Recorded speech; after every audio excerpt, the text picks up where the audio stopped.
बच्चे को निहार करके हजारों खुशियां मनाने लगी।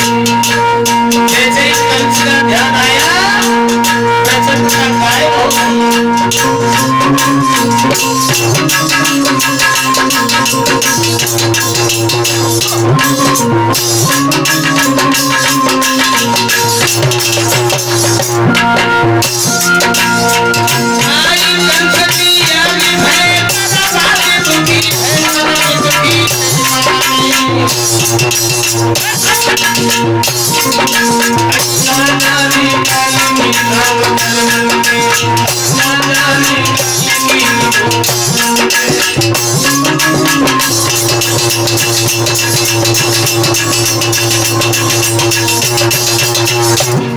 पहला बालक पैदा होता है भक्तों, देवी बसदेव के चेहरा खिल जाते ही, लेकिन जैसे ही कंस का ध्यान आया चेहरा मंद पड़ गए, फीके पड़ गए। देवी अपने बच्चे को निहार करके हजारों खुशियां मनाने लगी है भैया, लेकिन जैसे ही कंस का ध्यान आया है देवी सुस्त हो गई, रोने लगी और बच्चे को गोद में उठा करके कहने लगी क्या करूं, मेरा भाई मेरे बच्चे को मार देगा। देवकी जब रोने लगी तो बसदेव समझाने लगे देवकी रो नहीं,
देवकी इस बच्चे को गोद में लेकर के रोने लगी। बसदेव समझाते हैं रो नहीं देवकी,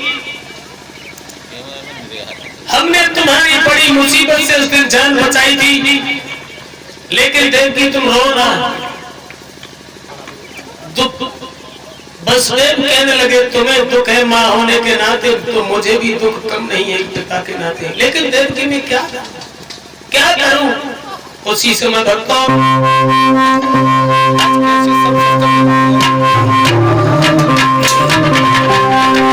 बसदेव उस बच्चे को लेकर के जा तो रहे हैं, लेकिन हृदय में बड़े ऊंच नीच विचार आ रहे हैं कि रे दादा कहाँ पाप करे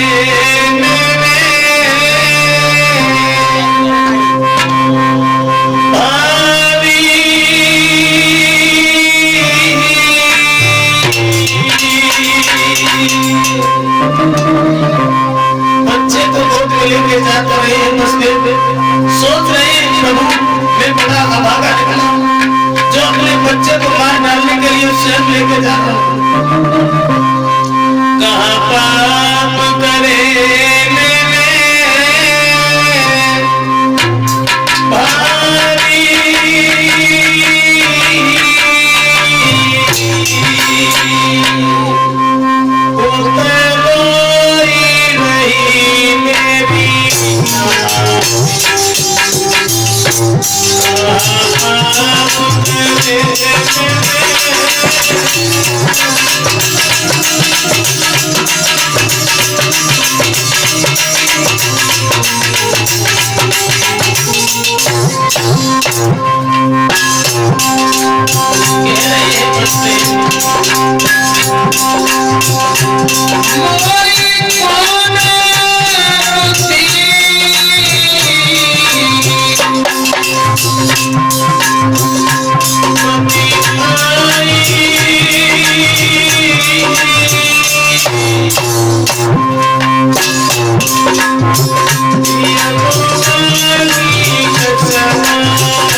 बस उस बच्चे को लेकर के देवकी को रोता हुआ छोड़ करके और कंस के पास पहुंचे हैं। कंस ने देखा, आओ आओ क्या लाए? उत्तर दिया, तुम्हारी बहन देवकी का लड़का है। अच्छा अच्छा, इंतजार था, बहुत दिन से इंतजार था। लाइए यहाँ लेटा दीजिए। बच्चे को लेटाया गया। कंस ने तलवार उठाई। कंस के दिमाग में एक बात आई, पहला लड़का है ना? बोले हाँ। पहले बच्चे का तो कोई कसूर है ही नहीं, और जब पहले बच्चे का कोई कसूर नहीं है तो हम क्यों मारे? देवताओं ने ये कहा था कि 8वां लड़का होगा, वो तुम्हारा काल होगा, ले जाओ, 8वां हो दे जाना, उसका हम वध करेंगे, लेकिन सबका वध नहीं करेंगे। कह देना हमारी बहन देवकी से तुम्हारे भैया ने तुम्हारे बच्चे को नहीं मारा। उसी समय प्यारे भक्तों, वसुदेव उस बच्चे को लेकर के वहां से भागे।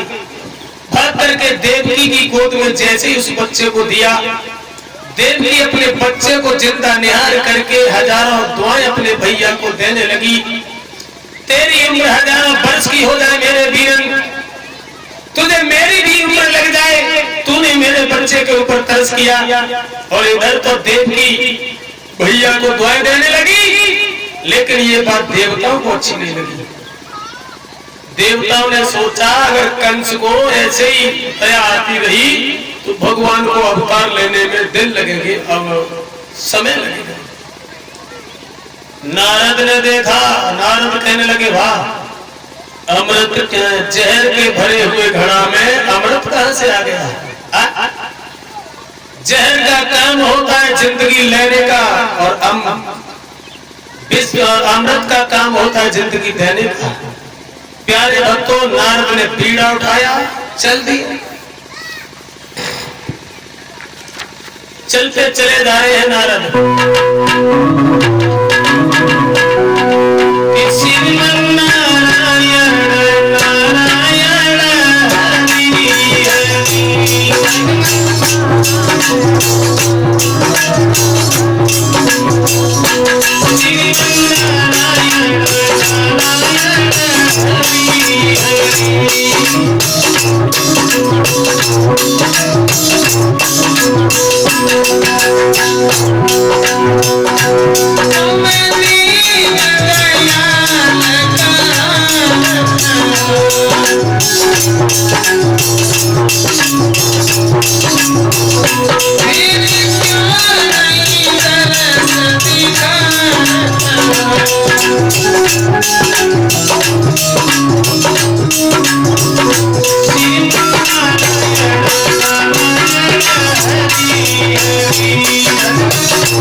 नारायण नारायण गाते गाते पहुंच गए थे ऋषि नारद कंस के दरबार में। कंस ने देखा, आओ बाबा नारद, वैसे तो हमें महात्माओं से बहुत लंबी घृणा है। हजारों महात्माओं को मैंने जिंदा मरवा दिया, हजारों को कटवा करके फेंक दिया। अब क्या हुआ भैया? नारद कहने लगे, कंसराज, हम पहले जब आ गया करते थे तब तुम्हारा चेहरा बड़ा फूल की तरह से खिलता रहता था। अब क्या बात है, तुम बड़े उदास कैसे नजर आते हो हमें? उसी समय कंस कहने लगा, बाबा नारद, तुम्हें नहीं मालूम। तो नारद ने कहा क्या बात हमें बताओ। बोले कि नारद ने कही दिन दिन तेरी और क्यों दशा बिगड़ती जाती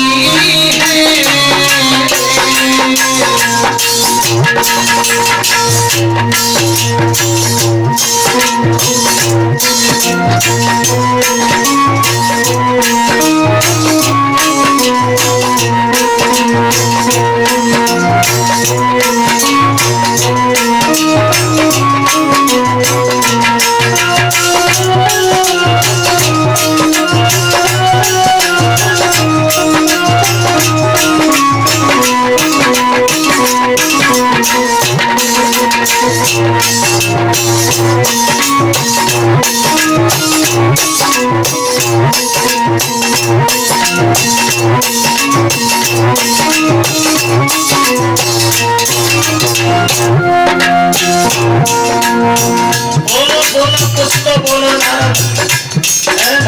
क्या बात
बताइए क्या होगा।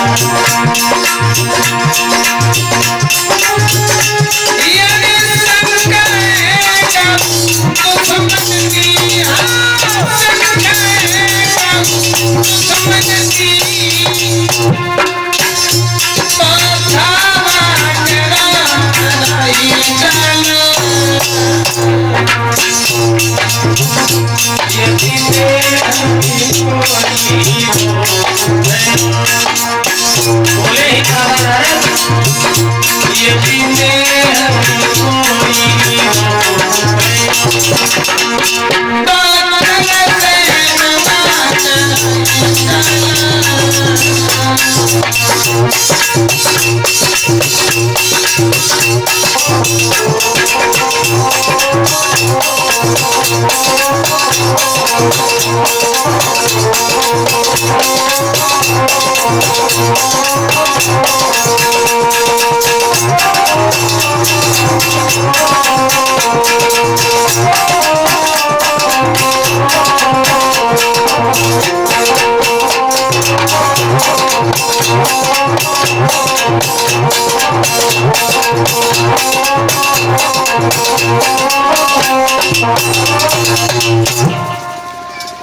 नारद कहने लगा क्या हो गया।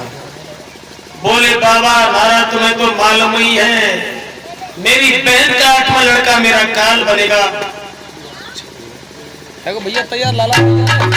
अच्छा तो बस आओ 10 मिनट लग रही बस ना सीधी सीधी करके। उसी समय प्यारे भक्तों नारद कहने लगे भोजराज कंस किसी बालक ने जन्म लिया। बताया थोड़ी देर पहले पशु ने बुलाए थे, पहला लड़का था इसलिए मैंने वापस कर दिया। नारद हंसने लगे वाह मालूम पड़ता है कंस मौत आ गई। सुना के मौत आ गई एकदम कंस गद्दी से उछल पड़ा। बाबा नारद किधर से आ गई क्या दिखाई लगे। कहने लगे कंस ये हमारे हाथ में कमल का पुष्प है और इसमें 8 पंखुड़ियां हैं। हर पंखुड़ी पहली हो सकती है, हर 8 सकती है? क्या मालूम पहला 8वां लड़का पहला बन के आ गया हो। मत चिल्ला हो जाए, मौत क्या ही आएगी। कंस कहने लगा बाबा नारायण, इसका मतलब है कि देवकी का एक भी लड़का जिंदा नहीं बचना चाहिए। नारद कहने लगे मैंने कब कहा, उसी तुम्हारी मारो चाहे छोड़ दो, बात थी वो मैंने कह दी।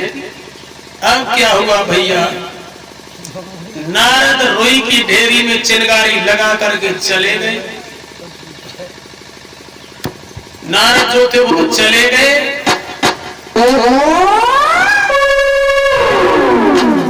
अब कंस जो था वो भाग करके पहुंचा है देवकी के पास में, और तड़पते हुए देवकी बसदेव की तरफ नहीं देखा उसने, झपट्टा मार करके उस लड़का को छीना है देवकी की गोद में से, छीन करके घुमाना चाहा। देवकी कहने लगी भैया ये तो वही बालक है जो तूने वापस किया था, इसे न मारो मेरे वीरन। देवकी कहने लगी बहन हम इस बच्चे को नहीं छोड़ सकते। उसी समय प्यारे भक्तों बस देव कहने लगे कंस ऐसा न करो। उसी समय भैया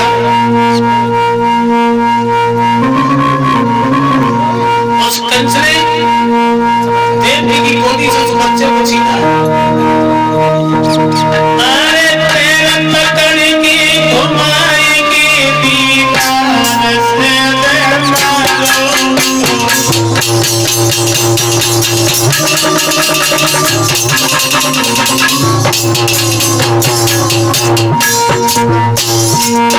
नहीं आया बच्चे को छान करके जेल की दीवार से पटक दिया, जिसकी मांस की लोग ने चारों ओर पकड़ गई।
देवकी बसदेव के सामने ही उस बच्चे को जान से मार दिया। भक्तों मारने के बाद कंस चला गया।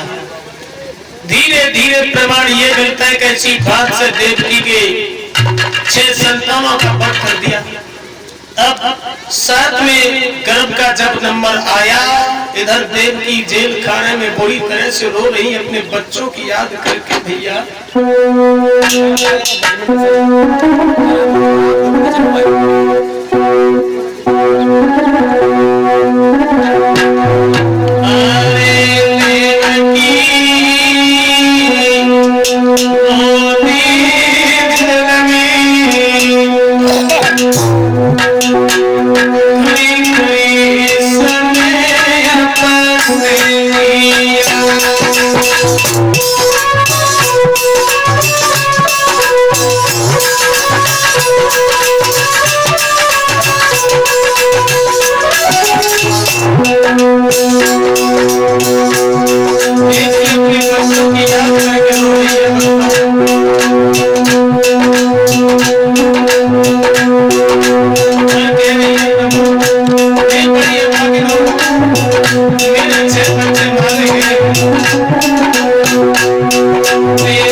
प्यारे भक्तों, देव की माँ जेल खाने में बिलख रही है।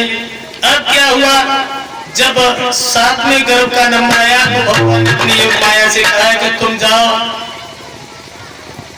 यशोदा के लड़की बनकर के पैदा होना और हम चले जेल को। अब भगवान का जब नंबर आया है जेल खाने में पैदा होने के लिए, तो क्या हुआ भैया,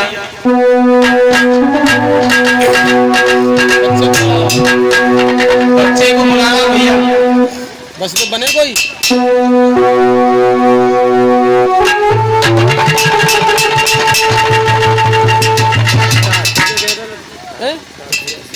हाँ ट्रॉफी वगैरह हो बंटवाने के लिए ले आओ, जाओ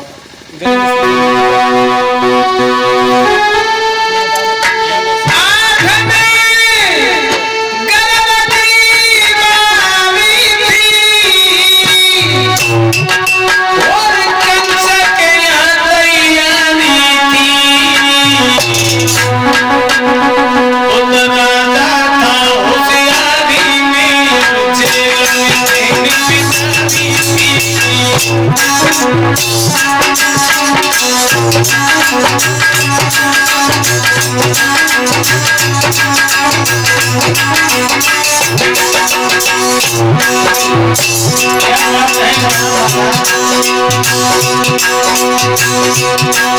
साथ साथ सजाए जाने लगे सूतिया फुलानी जाने लगी जेल के फाटक पर तोरी गोलियां उठाई जाने लगी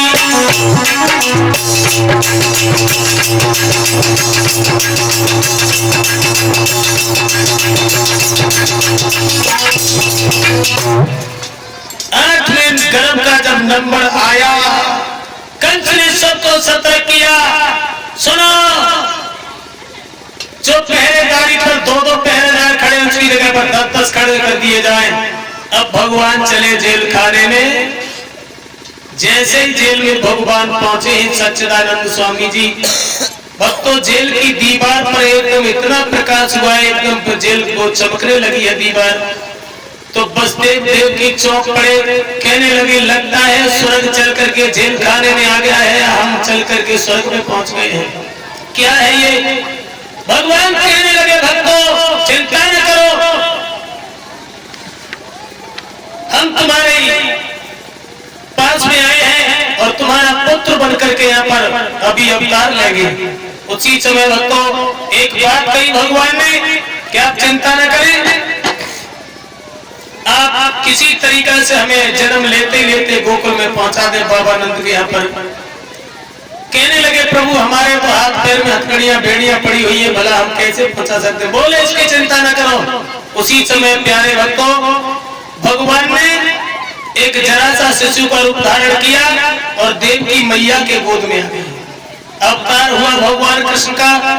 बोलिए कन्हैया लाल की। अब सभी भक्त भगवान कृष्ण के दर्शन करेंगे और जो भी माता बहना भेंट लेकर के आई है वो श्याम सुंदर को अर्पण अवश्य करें, क्योंकि भगवान कन्हैया का अवतार हुआ है।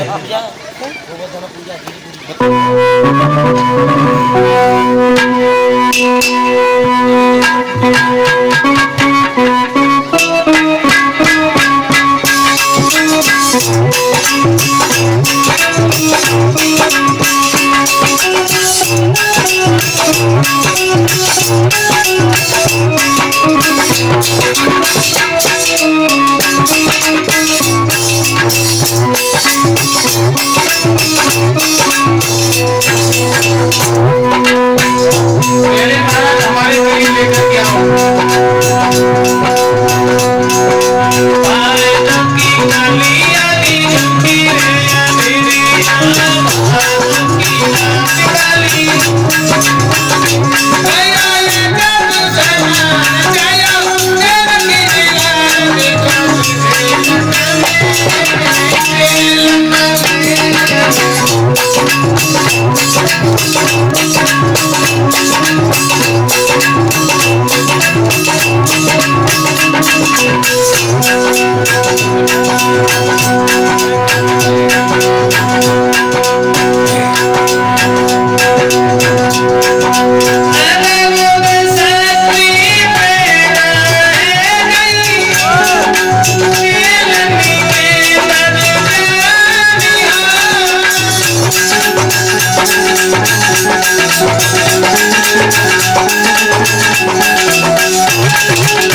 अपनी जगह बैठ जाओ बच्चे।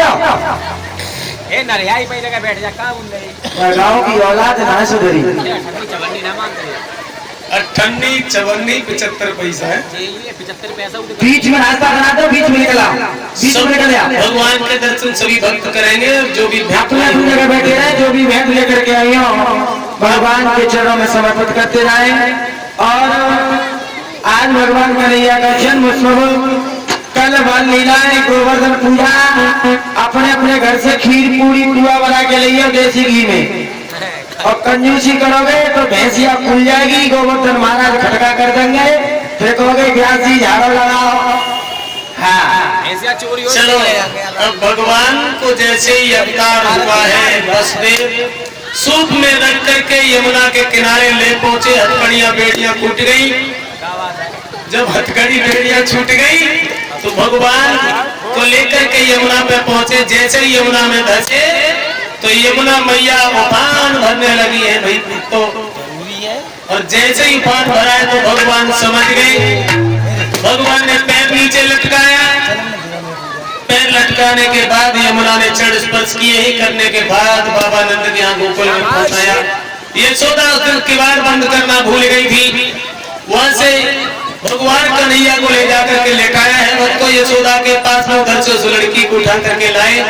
और जैसे ही मथुरा में जेल खाने में घुसे वैसे वो बिटरिया चुपचाप चली आई। और जैसे ही अंदर गए सोई रोवन लगी। अब काम हो भैया, इधर तो कंस को ये पता चला कि अवतार हो गया जेल खाने में, और उधर जन्म जेल में और बधाई गोकुल में। अब गोकुल में बधाई जब बज रही है तो सभी माता बहनाएं भगवान की बधाई डालेंगी। ठीक है, बधाई डालो। पहले परीक्षित महाराज,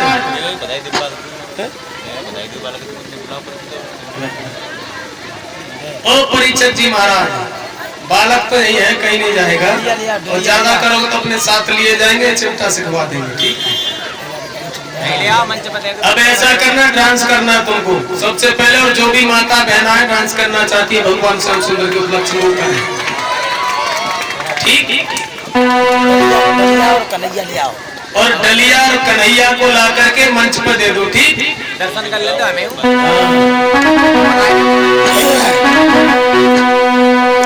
सभी भक्त बोले कि ललना सवितार भयोरी ललना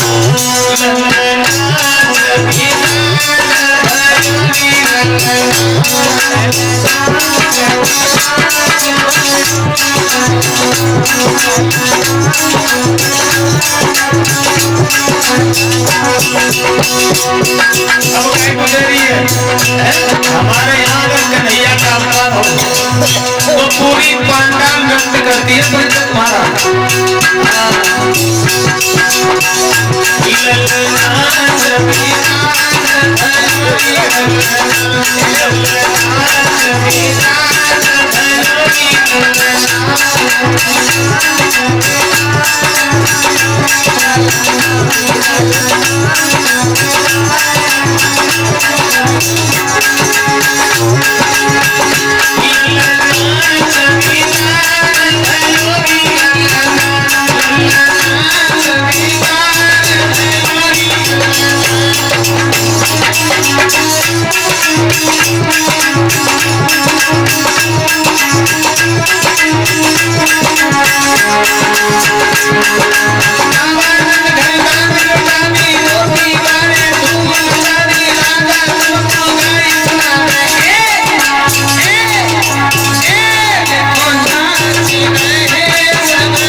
इस तरीका से भगवान श्याम सुंदर का अवतार होता है प्यारे भक्तों। और अवतार होने के बाद बड़े आनंद के साथ में ब्रजमंडल में धूम मचाई जा रही है। एक दो लाइन का भजन सब लोग तालियां बजाए तो भगवान का नहीं आगे का समय है, ठीक है। और तुमने कर सके हिसाब किताब। हाँ, परिचय महाराज कन्हैया का हिसाब किताब कर लो जल्दी, ठीक है। 2100 रुपया कम से कम 5100 रुपए। अरे हम 2100 तो महाराज 51 ना भैया जान 5100 रुपया निकालो और कन्हैया को ले जाओ। और नहीं लेना चाहते 5100 रुपया ना है तो हम ले जाएंगे अपने साथ में, ठीक है। कॉफी और दो बच्चों को कॉफी लाओ समझते हाँ परिचित महाराज जल्दी करो, देखो समय नहीं है भैया। थक गए आज बैठे बैठे, ट्रेन की पटरी पर जाएंगे रेस लगाने के लिए।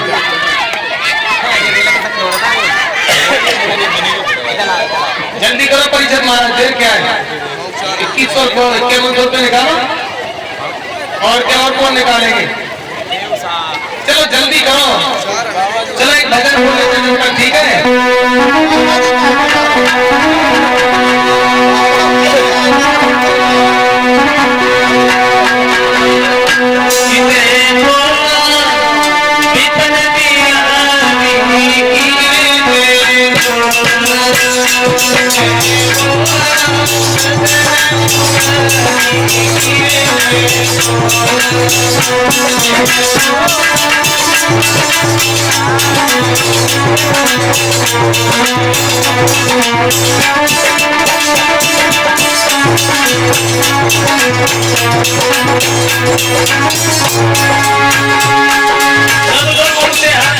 मिलेगा तो भगवान का भैया तुम कर ले बहुत से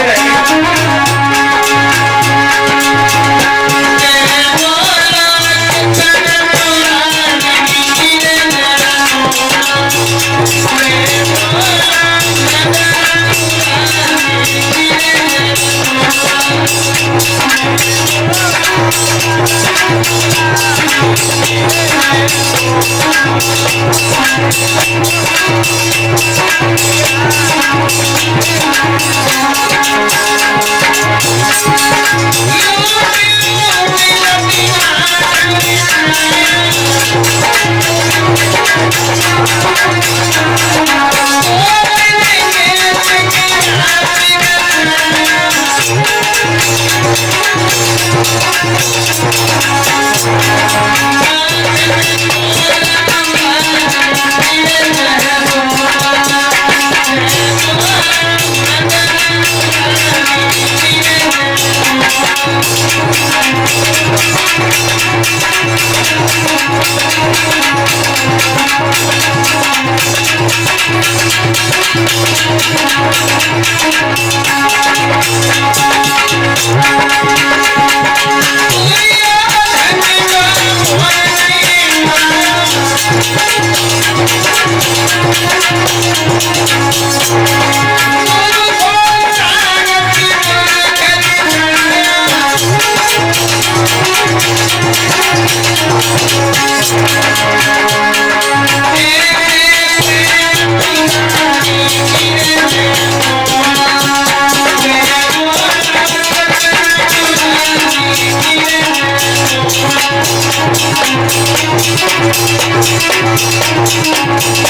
बहुत सुंदर। अब परिचय महाराज आपकी के लिए आप लोग खड़े हो जाओ और तुम जो भी फैसला करो कन्हैया का।